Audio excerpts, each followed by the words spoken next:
အားလုံးပဲမင်္ဂလာပါဒီနေ့ကျမတို့ဟာကိုဝင်ဆောင်စဉ်အတွင်းချစ်တင်နှောခြင်းနဲ့ပတ်သက်ပြီးကျမ်းမာရေးရှုထောင့်ကနေအရေးကြီးတဲ့အချက်တွေကိုပြောပြပေးမှာပါဒီအကြောင်းကစုံတွဲတွေအတွက်စိုးရိမ်စရာဖြစ်တတ်ပေမဲ့တည်ထားမယ်ဆိုရင်စိတ်ချလက်ချရင်းနှီးတဲ့ဆက်ဆံရေးကိုပိုမိုခိုင်မာအောင်ထိန်းသိမ်းနိုင်ပါတယ်ဒီဗီဒီယိုက2မိနစ်လောက်ပဲကြာမှာမို့အဆုံးထိကြည့်သွားပါနော်ပထမဆုံးအနေနဲ့ပုံမှန်ကိုဝင်ဆောင်မှုမှာရင်းနှီးတဲ့ထိတွေ့မှုမျိုးဟာဘေးကင်းပါတယ်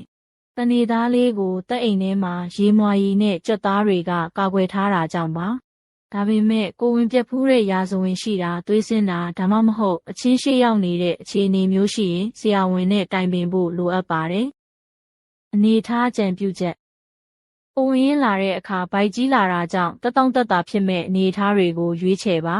ဥပမာဘေးတစ်စောင်းလဲအိပ်ပြီးနောက်ကပွေးဖက်ထားတဲ့အနေအထားဒါမှမဟုတ်အမျိုးသမီးကအပေါ်ကနေထိန်းချုပ်ထားတဲ့အနေအထားတွေကတက်တောင့်တက်တာဖြစ်စေပါတယ်။ပလက်လန်အိပ်တာကတော့သွေးပြန်ကြောတွေပေါ်ဖိအားတက်ရောက်နိုင်လို့ရှောင်သင့်ပါတယ်။သွေးနွေးမှုနဲ့ဟော်မုန်းပြောင်းလဲမှု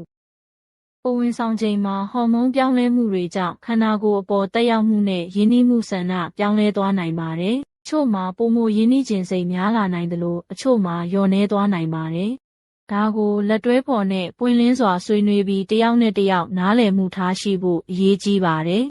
။ရင်းနှီးတဲ့ထိတွေ့မှုမျိုးမပြုလုပ်နိုင်ရင်တောင်ပွေးဖက်တာနမ်းတာလိုချစ်ချင်းမေတ္တာကိုဖော်ပြတဲ့နည်းလမ်းတွေကိုသုံးနိုင်ပါတယ်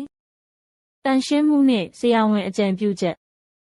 တန်ရှင်းမှုကိုဂရုစိုက်ပြီးကြမ်းတမ်းစွာထိတွေ့တာမျိုးကိုရှောင်ပါ။ဒီရဲ့ထိတွေ့မှုပြီးနောက်သားအိမ်ကျက်သားညစ်တာမျိုးဖြစ်နိုင်ပေမဲ့ပုံမှန်အားဖြင့်စိုးရိမ်စရာမရှိပါဘူး။ဒါပေမဲ့နာကျင်မှုပြင်းထန်တာဒါမှမဟုတ်သွေးစင်းတာမျိုးဆိုရင်ဆရာဝန်ထံချက်ချင်းဆက်သွယ်ပါ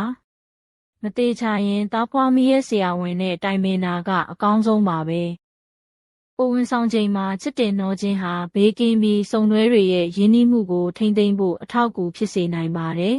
ဒါပေမဲ့တက်တောင့်တက်တာဖြစ်မှုနဲ့ကျန်းမာရေးမမေ့ပါနဲ့ဗီဒီယိုကအကျိုးရှိမယ်လို့မျှော်လင့်ပါတယ်။နောက်ထပ်သိချင်တာရှိရင် comment မှာရေးပေးပါ like နှိပ်ပြီး subscribe လုပ်ဖို့လည်းမမေ့ပါနဲ့နောက်ထပ်ဗီဒီယိုမှာတွေ့ကြမယ်နော်။ဂရုစိုက်ပါချစ်ချင်းမေတ္တာနဲ့ဆက်လက်ပျော်ရွှင်ကြပါ။